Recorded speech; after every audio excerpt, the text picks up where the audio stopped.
আলাদা সংখ্যা, এসএসসি যে নামের লিস্ট দিয়েছে আলাদা সংখ্যা, রাজ্য সরকার যে নামের লিস্ট দিয়েছে আলাদা সংখ্যা, সর্বোপরি সিবিআই যে নামের লিস্ট পেয়েছে সেটা আলাদা। পুরো হসপস হয়ে গেছে, কে ভালো আর কে খারাপ খুঁজে পাওয়া যায়নি। বারবার রাজ্যকে বলেছে যে কে আসল কে নকল, কে বৈধ কে অবৈধ, তাদের লিস্ট দাও, রাজ্য সরকার দেয়নি, ফলে সমস্ত প্যানেলটা বাতিল করেছে। এখন আমরা কদিন আগে দেখলাম গ্রুপ সি গ্রুপ ডি কে নাকি 25,000 আর 20,000 টাকা করে ভাতা দিয়ে চালাবে। কেন এটা দিল বলুন তো? পিঠের চামড়া বাঁচানোর জন্য তৃণমূল নেতাগুলো কেন ভাগ করে? সিম্পল একদম সিম্পল ব্যাপার।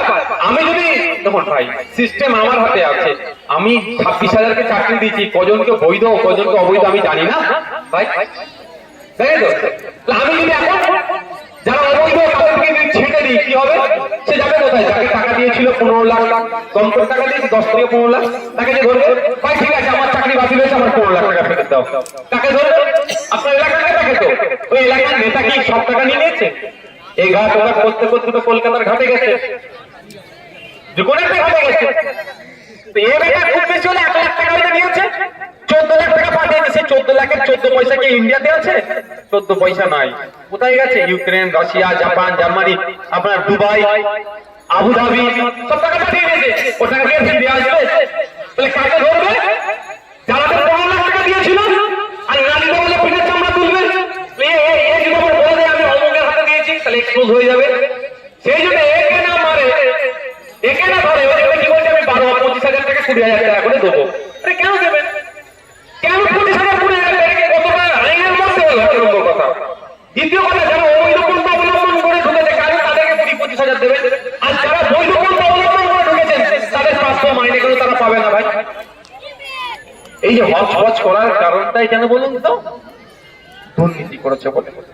আর যত চোরা বালিতে পড়েছে, যত লড়বে তত কি হবে? ঢুকবে।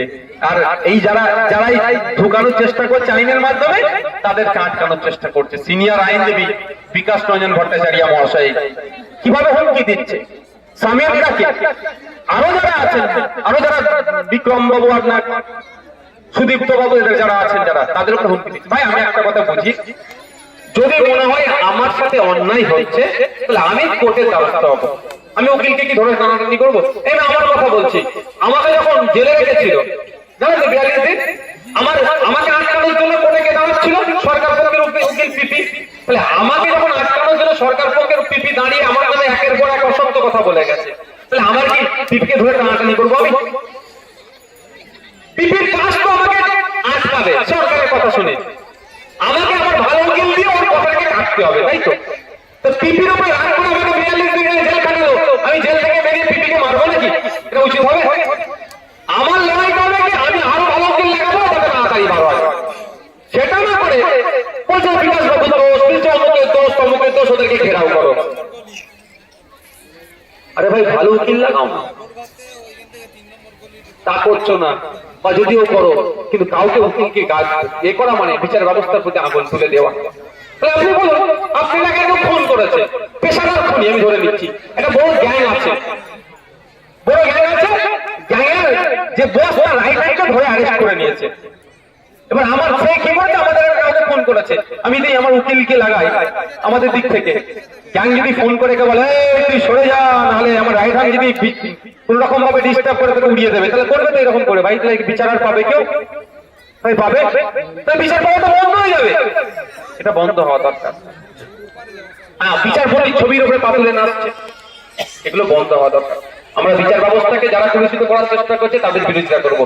যে বিচারপতি যদি মনে করে কারো হয়ে কিছু বলছে তার আমরা বিরোধিতা করবো, কিন্তু এই ধরনের এইগুলোকে বিচার ব্যবস্থা কোনোদিন মান্যতা দেয়নি। আমি আমার নাই, chief justice of Calcutta high court এই মামলাটাকে গ্রহণ করেছে এবং স্পেশাল বেঞ্চে শুনানি হবে। এগুলো বন্ধ হওয়া দরকার। বন্ধ তখনই হবে যখন দুর্নীতিটা বন্ধ হবে। এখন এরা এদের গলা পর্যন্ত হয়ে গেছে, এবার কি করবো না করবো চেষ্টা করছে, সাধারণ মানুষকে এরা বলি করার চেষ্টা করছে। সকলে ভালো থাকবে, সুস্থ থাকবে, এখান থেকে বিদায়।